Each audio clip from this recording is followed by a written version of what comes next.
এই পর্যায়ে সংক্ষেপে কথা বলবেন হাফেজ মাওলানা মোহাম্মদ আতাউল্লাহ শেখ সিরাজি সাহেব। মুহতারামকে সংক্ষেপে কিছু আলোচনা করার জন্য বিশেষভাবে অনুরোধ করছি। আসসালামু আলাইকুম ওয়া রাহমাতুল্লাহি তাআলা ওয়া বারাকাতুহু।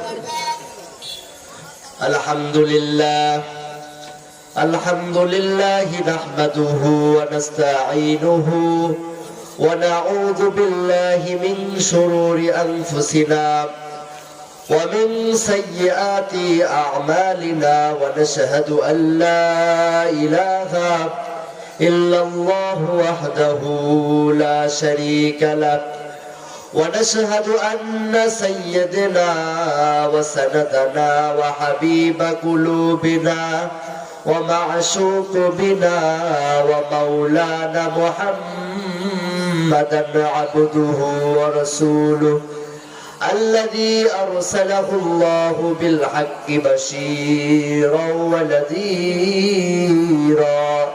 وداعيا إلى الله بإذنه